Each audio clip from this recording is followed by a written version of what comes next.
പോലീസിനെയും നിരന്തരം വെല്ലുവിളിക്കുക, ഒളിവിലിരുന്ന് ആഭ്യന്തരമന്ത്രിക്കും ആഭ്യന്തര വകുപ്പിനും നേരെ പരസ്യ വിമർശനം നടത്തുക, നിരന്തരം പ്രകോപനം തുടർന്നതോടെ അർജുൻ ആയങ്കിയെ വലയിലാക്കിയിരിക്കുകയാണ് പോലീസ്. 3 ദിവസമായി തേടി നടക്കുകയായിരുന്നു പോലീസ് അർജുൻ ആയങ്കിയെ. പോലീസിന്റെ മൂക്കിന്റെ തുമ്പത്തുണ്ടായിട്ടും കണ്ടുകിട്ടിയില്ല. വൻ സന്നാഹം തന്നെ ഇറങ്ങേണ്ടി വന്നു വല വിരിക്കാൻ. സാക്ഷാൽ ADGPയുടെ നേതൃത്വത്തിൽ തിരച്ചിൽ. ഒടുവിൽ സഹായിച്ചതാകട്ടെ ഒരു ഓട്ടോ ഡ്രൈവർ. ഏതായാലും സോഷ്യൽ മീഡിയയിലൂടെ വലിയ ആരാധക വൃന്ദത്തെ സൃഷ്ടിച്ച ക്വട്ടേഷൻ സ്വർണ്ണക്കടത്ത് ബന്ധങ്ങളിലൂടെ വളർന്നു വന്ന ഒരു സംസ്കാരത്തിന്റെ പ്രതീകം ഇപ്പോൾ അഴിക്കുള്ളിലായി.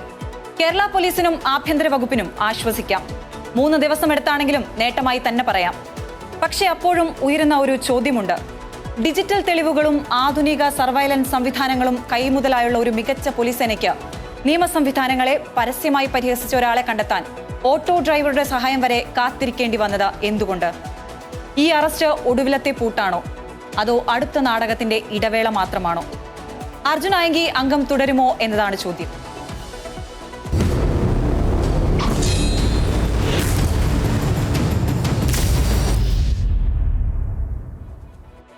ജനങ്ങളെ വെല്ലുവിളിക്കുന്ന ഒരു ഗുണ്ടയ്ക്കും കേരളത്തിൽ സ്ഥാനം ഉണ്ടാവില്ല. ഇത് ഗുണ്ടകളുടെ നാടല്ല, സമാധാനം ആഗ്രഹിക്കുന്ന ജനങ്ങളുടെ നാടാണ്. ഇവിടെ എല്ലാ സിസ്റ്റത്തെയും വെല്ലുവിളിക്കുന്ന ഗുണ്ടയ്ക്ക് ഇതാണ് അനുഭവം എന്ന് കരുതുക. ഇത് മാത്രമല്ല, കേരളത്തിലെ എല്ലാ ഗുണ്ടകളെയും നിലയ്ക്ക് നിർത്താൻ ഈ ഗവൺമെന്റ് പ്രതിജ്ഞാബദ്ധമാണ്. ആഭ്യന്തരമന്ത്രി രമേശ് ചെന്നിത്തലയെ ഭീഷണിപ്പെടുത്തിയ കേസിലാണ് നിലവിൽ അർജുൻ ആയങ്കി അറസ്റ്റിലായിരിക്കുന്നത്. കണ്ണൂർ ടൗൺ പോലീസ് സ്റ്റേഷനിൽ രജിസ്റ്റർ ചെയ്ത FIRലാണ് അറസ്റ്റ്. ഒരു സാധാരണ രാഷ്ട്രീയ പ്രവർത്തകനിൽ നിന്ന് സ്വർണ്ണ കവർച്ച സംഘത്തിന്റെ തലവനിലേക്കും തുടർന്ന് പോലീസിനെയും സർക്കാരിനെയും വെല്ലുവിളിക്കുന്ന കുറ്റവാളിയിലേക്കുള്ള അർജുൻ ആയങ്കിയുടെ വളർച്ച അതിശയിപ്പിക്കുന്നതാണ്. കണ്ണൂർ ജില്ലയിലെ അഴീക്കോട് കപ്പടവ് സ്വദേശിയായ അർജുൻ ആയങ്കി CPIMന്റെയും DYFIയുടെയും സജീവ പ്രവർത്തകനായാണ് പൊതുരംഗത്ത് ശ്രദ്ധിക്കപ്പെടുന്നത്. അഴീക്കോട് കപ്പക്കടവ് യൂണിറ്റ് സെക്രട്ടറി ആയിരുന്ന ഇയാൾ പാർട്ടിക്ക് വലിയ സ്വാധീനമുള്ള കണ്ണൂരിലെ രാഷ്ട്രീയ പോരാട്ടങ്ങളിൽ മുൻപന്തിയിലുമുണ്ടായിരുന്നു. സമൂഹ മാധ്യമങ്ങളിലെ സൈബർ സഖാവിൽ നിന്ന് തുടങ്ങി ഇന്നീ കാണും വിധമുള്ള വളർച്ച അതിവേഗമായിരുന്നു. ഫേസ്ബുക്ക്, ഇൻസ്റ്റഗ്രാം എന്നിവയിലൂടെയാണ് അർജുൻ തന്റെ ജനപ്രീതി വർദ്ധിപ്പിച്ചത്. പാർട്ടിയെയും നേതാക്കളെയും പ്രതിരോധിച്ച എതിരാളികൾക്കെതിരെ രൂക്ഷമായ ഭാഷയിൽ സൈബർ ആക്രമണം നടത്താൻ ഇയാൾക്ക് പ്രത്യേക വൈഭവമുണ്ടായിരുന്നു. മാസ് ഡയലോഗുകളും പാർട്ടി അനുകൂല പോസ്റ്റുകളും വഴി യുവാക്കളെ ആകർഷിച്ച ഇയാൾക്ക് സമൂഹ മാധ്യമങ്ങളിൽ വലിയ ആരാധക വൃദ്ധം തന്നെയുണ്ടായി. രാഷ്ട്രീയ തണലിൽ വളർന്ന അർജുൻ ആയങ്കി പതുക്കെ കണ്ണൂരിലെ ക്രിമിനൽ സംഘങ്ങളുമായി അടുത്ത ബന്ധം സ്ഥാപിച്ചു. രാഷ്ട്രീയ എതിരാളികളെ നേരിടാൻ രൂപീകരിച്ച ക്വട്ടേഷൻ സംഘങ്ങളുടെ തലവനായി ഇയാൾ സ്വയം പ്രഖ്യാപിച്ചു. തുടർന്ന് കൂടുതൽ പണമുണ്ടാക്കാൻ വേണ്ടി വിമാനത്താവളങ്ങൾ കേന്ദ്രീകരിച്ചുള്ള സ്വർണ്ണക്കടത്ത് രംഗത്തേക്ക് തിരിയുകയായിരുന്നു. സ്വർണം നേരിട്ട് കടത്തുന്നതിനു പകരം വിദേശത്തുനിന്ന് മറ്റ് സംഘങ്ങൾ കൊണ്ടുവരുന്ന സ്വർണം വിമാനത്താവളത്തിന് പുറത്തെത്തിച്ച തട്ടിയെടുക്കുന്നതാണ് ഇവരുടെ രീതി. മലബാറിലെ ഗുണ്ടാഭാഷയിൽ പറഞ്ഞാൽ സ്വർണം പൊട്ടിക്കൽ. അർജുൻ ആയങ്കിയുടെ ക്രിമിനൽ സ്വർണ്ണക്കടത്ത് ബന്ധങ്ങൾ പുറത്തു വന്നതോടെ CPIMും DYFIയും പ്രതിരോധത്തിലായി. പാർട്ടിക്ക് വലിയ രീതിയിൽ അപകീർത്തി ഉണ്ടാക്കിയതിനെ തുടർന്ന് DYFI നേതൃത്വം ഇയാളെ സംഘടനയിൽ നിന്ന് പുറത്താക്കി. പാർട്ടിക്കായി സൈബർ പോരാളിയായി വലിയ ഹീറോയായി ഒറ്റ രാത്രിയിൽ പാർട്ടി തള്ളിപ്പറഞ്ഞു. ആയങ്കിയുടെ പ്രവർത്തനങ്ങളെക്കുറിച്ച് പാർട്ടിക്ക് അറിവില്ലായിരുന്നോ എന്ന ചോദ്യം മനസ്സിൽ തോന്നിയാൽ അതവിടെ തന്നെ ഇരിക്കട്ടെ, തൽക്കാലം പുറത്ത് ചോദിക്കേണ്ട. ഏതായാലും കാര്യങ്ങൾ പുറത്തു വന്നപ്പോഴെങ്കിലും പാർട്ടി തള്ളിപ്പറഞ്ഞല്ലോ എന്ന് സമാധാനിക്കാം. അർജുൻ നിരന്തരം കേസുകളിൽ ഉൾപ്പെട്ടതിനെ തുടർന്ന് കണ്ണൂർ സിറ്റി പോലീസ് കമ്മീഷണറുടെ റിപ്പോർട്ട് പ്രകാരം കാപ്പ ചുമത്തി നാടുകടത്തി. ആയങ്കി അവിടെയും അംഗം തുടർന്നു. അഡ്വൈസറി ബോർഡിനെ സമീപിച്ചു. അഡ്വൈസറി ബോർഡ് കാപ്പ ഉത്തരവ് റദ്ദാക്കി. സ്വർണ്ണക്കടത്ത് എന്നത് കസ്റ്റംസിന്റെ പരിധിയിൽ വരുന്ന കേസാണെന്നും ഇത് കാപ്പ നിയമത്തിന്റെ പരിധിയിൽ ഉൾപ്പെടുത്താൻ കഴിയില്ലെന്നും ബോർഡ് നിരീക്ഷിച്ചു. കോതമംഗലം ഇൻസ്പെക്ടറെ സമാധാനപരമായി പെൻഷൻ വാങ്ങി ശിഷ്ടജീവിതം നയിക്കാൻ അനുവദിക്കില്ലെന്ന സമൂഹ മാധ്യമ പോസ്റ്റിലൂടെ പരസ്യമായി ഭീഷണി മുഴക്കി അർജുൻ ആയങ്കി. കോതമംഗലം ഇൻസ്പെക്ടറെ ഭീഷണിപ്പെടുത്തിയ കേസിൽ ഹൈക്കോടതിയിൽ മുൻകൂർ ജാമ്യാപേക്ഷ നൽകിയെങ്കിലും കോടതി അത് തള്ളി. ഇതോടെ ഒളിവിൽ പോയ ഇയാൾ ഊന്നുകൽ സ്റ്റേഷൻ ഹൗസ് ഓഫീസർക്ക് നേരെയും കടുത്ത അധിക്ഷേപവും ഭീഷണിയും അടങ്ങിയ ഓഡിയോ സന്ദേശങ്ങളും സമൂഹ മാധ്യമ പോസ്റ്റുകളിൽ പുറത്തുവിട്ടു. തുടർന്ന് ഊന്നുകൽ പോലീസും പുതിയ കേസെടുത്തു.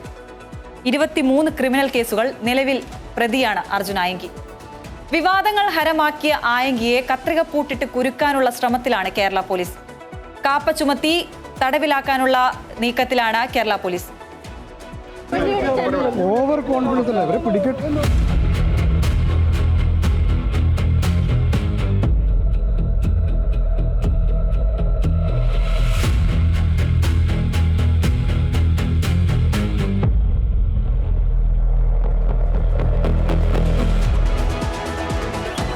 ബഹുമാനപ്പെട്ട ആഭ്യന്തരമന്ത്രി രമേശ് ചെന്നിത്തല പറഞ്ഞതുപോലെ സിസ്റ്റത്തെ വെല്ലുവിളിക്കുന്ന എല്ലാ ക്രിമിനലുകൾക്കുമുള്ള മുന്നറിയിപ്പാണിത്. ആർക്കും സംശയമില്ല. പക്ഷേ ഈ ക്രിമിനലുകൾ ഇങ്ങനെ വെല്ലുവിളിക്കാൻ പാകത്തിന് എങ്ങനെ വളർന്നു എന്നുള്ളതും ബാക്കിയാകുന്ന ചോദ്യമാണ്. ക്രിമിനൽ കൊട്ടേഷൻ സംഘങ്ങൾ ഇങ്ങനെ നെഞ്ചു വിരിച്ച ഇവിടെ വിലസുന്നതിൽ സിസ്റ്റത്തിനും പങ്കുണ്ട്. രാഷ്ട്രീയക്കാർക്കും പാർട്ടി നേതാക്കൾക്കും പങ്കുണ്ട്. രാഷ്ട്രീയ പാർട്ടികളുടെ തണലിൽ വളരുന്ന ഇത്തരം കുറ്റവാളികൾക്ക് മുന്നിൽ നിയമപാലകർ വെറും കാഴ്ചക്കാരായി നോക്കി നിൽക്കുമ്പോൾ ക്രിമിനലുകളും രാഷ്ട്രീയക്കാരും കൈകോർക്കുന്ന കാഴ്ച കേരളം ഇനിയും കാണും. വിവാദമാകുമ്പോൾ മാത്രം വല വിരിച്ചു പിടിക്കുന്നതും കേരള ജനത കാണും. ഇതൊരു തുടർച്ച മാത്രമാണ്. കൃത്യമായ നിയമ നടപടികൾ സ്വീകരിച്ചില്ലെങ്കിൽ, ജനങ്ങളുടെ സുരക്ഷ ഉറപ്പാക്കാൻ ഭരണ സംവിധാനത്തിന് സാധിച്ചില്ലെങ്കിൽ ക്രിമിനലുകൾ പോലീസിനെ വട്ടം കറക്കുന്നത് വീണ്ടും കാണേണ്ടി വരും. പോലീസിനെ കുറെ വെല്ലുവിളിച്ചെന്നുള്ളത് അയാളുടെ ഒരു തോന്നലാണ്. ആയെങ്കിൽ ഒരു പരിധി വിട്ടിട്ട് വളർന്നെന്ന് അയാൾക്കൊരു തോന്നലുണ്ടെന്ന് കരുതിയത് മനസ്സിലായപ്പോൾ തന്നെ പോലീസ് അയാളെ നിയമപരമായി പൂട്ടാനുള്ള എല്ലാ നടപടികളും സ്വീകരിച്ചിട്ടുണ്ട്. അതിൻ്റെ കൺക്ലൂഷൻ ഇന്ന് പുലർച്ചയ്ക്ക് നടത്തുന്നേ ഉള്ളൂ. പോലീസിനെ വെല്ലുവിളിക്കുന്നതിൽ ആഹ്ലാദം കണ്ടെത്തുന്നുണ്ടെങ്കിൽ അത് സമൂഹത്തിനെ വെല്ലുവിളിക്കുന്നതിൽ ആഹ്ലാദം കണ്ടെത്തുന്നതാണ്. ഞങ്ങൾ ഇത്തരത്തിൽ വെല്ലുവിളിക്കുന്നതിൽ ആഹ്ലാദം കാണുകയും അതിന് പോസ്റ്റിന് ലൈക്ക് ഇടുകയും കമൻ്റ് ഇടുകയൊക്കെ ചെയ്തിരിക്കുന്ന ആളുകളെയും പിന്നാലുണ്ട്. അതെല്ലാം അതാരോ കേരള പോലീസിൻ്റെ തീരുമാനമായിരുന്നില്ല. കേരളത്തിൽ വിലസാമെന്ന് കരുതേണ്ട എന്നാണ് ഗുണ്ടകൾക്ക് ആഭ്യന്തരമന്ത്രി രമേശ് ചെന്നിത്തലയുടെ മുന്നറിയിപ്പ്. ഏതായാലും അതങ്ങനെ തന്നെ കാരണം അഹോരാത്രം പ്രയത്നിച്ച ഒരു വലിയ പോലീസ് സംഘം തന്നെയുണ്ട് അർജുനായങ്കിയെ അറസ്റ്റിലാക്കാൻ. 3 ദിവസമാണ് പോലീസിനെ അർജുനായങ്കി വട്ടം കറക്കിയത്. ഏതായാലും ഒടുവിൽ പിടിയിലായിരിക്കുകയാണ്. 14 ദിവസത്തേക്കാണ് കോടതി റിമാൻഡ് ചെയ്തിരിക്കുന്നത്. ഏതായാലും കത്രിക പൂട്ടാനുള്ള തീരുമാനത്തിൽ തന്നെയാണ് പോലീസ്. ഇനി വീണ്ടും ഇതുപോലുള്ളൊരു ഒളിച്ചുകളിയിലേക്ക് പോകാതിരിക്കാനുള്ള എല്ലാ മുൻകരുതലുകളും പോലീസ് സ്വീകരിക്കുന്നുണ്ട്. കാപ്പ ചുമത്തി വീണ്ടും കരുതൽ തടങ്കലിലാക്കാനുള്ള ശ്രമത്തിൽ തന്നെയാണ് പോലീസ്. ഏതായാലും പോലീസ് സംഘത്തെ സഹായിച്ച ഓട്ടോ ഡ്രൈവർക്ക് പാരിതോഷികം പ്രഖ്യാപിച്ചിട്ടുണ്ട് ആഭ്യന്തരമന്ത്രി രമേശ് ചെന്നിത്തല. പൊതുജന താല്പര്യമുള്ള വ്യക്തി 1 ലക്ഷം രൂപ ആ ഓട്ടോറിക്ഷ ഡ്രൈവർക്ക് നൽകണമെന്ന് എന്നോട് ഫോണിൽ വിളിച്ച് ആവശ്യപ്പെട്ടു. അദ്ദേഹം പൈസ തരാമെന്നും പറഞ്ഞു. തീർച്ചയായിട്ടും ഇതുപോലെ ധാരാളം ഇൻഫർമേഷൻ ഇതുമായി ബന്ധപ്പെട്ട് കിട്ടിയിരുന്നു. പക്ഷേ ഈ ഇൻഫർമേഷനാണ് ഏറ്റവും ഫലപ്രദമായത്. ആ ഓട്ടോറിക്ഷ ഡ്രൈവറെ മുക്തകണ്ഠം ഞാൻ അഭിനന്ദിക്കുകയാണ്. മോഹൻദാസിന്റെ പേരിൽ ഞങ്ങൾ കേസെടുത്തല്ലോ. ഒരാളിനെ അറസ്റ്റ് ചെയ്യണോ വേണ്ടോ എന്നുള്ളത് ഞാനാണല്ലോ തീരുമാനിക്കുന്നത്. അത് പോലീസല്ലേ തീരുമാനിക്കണ്ടേ. ആഭ്യന്തരമന്ത്രി ആഭ്യന്തരമന്ത്രി അല്ല തീരുമാനിക്കേണ്ടത്. ഏതായാലും 3 ദിവസമായി ഇരുട്ടിൽ തപ്പി CCTV ദൃശ്യങ്ങൾ മാത്രം കേന്ദ്രീകരിച്ച് അന്വേഷണം തുടരുന്നതിനിടെ പോലീസിനെ സഹായിച്ചത് ആ ഓട്ടോ ഡ്രൈവറാണ്. അദ്ദേഹത്തിന്റെ നിർണായക വിവരമാണ് പോലീസിന് അർജുനായങ്കിയിലേക്ക് എത്താനുള്ള വഴിത്തിരിവായത്.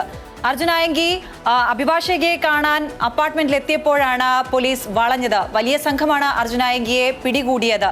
ഏതായാലും ആ പോലീസ് ഓട്ടോ ഡ്രൈവർക്ക് പാരിതോഷികം പ്രഖ്യാപിച്ചത് സ്വാഗതാർഹമായ തീരുമാനമാണ്. ഇനിയും മറ്റുള്ളവർക്ക് ഇതൊരു പ്രചോദനമാകട്ടെ. എന്തായാലും പോലീസിനെ സഹായിച്ചതല്ലേ. അപ്പോൾ ഈ വിഷയത്തിലേക്ക് തിരിച്ചെത്താം ഇടവേളയ്ക്ക് ശേഷം. ഓവർ കോൺഫിഡൻസ് അല്ല, അവരെ പിടിക്കട്ടെ.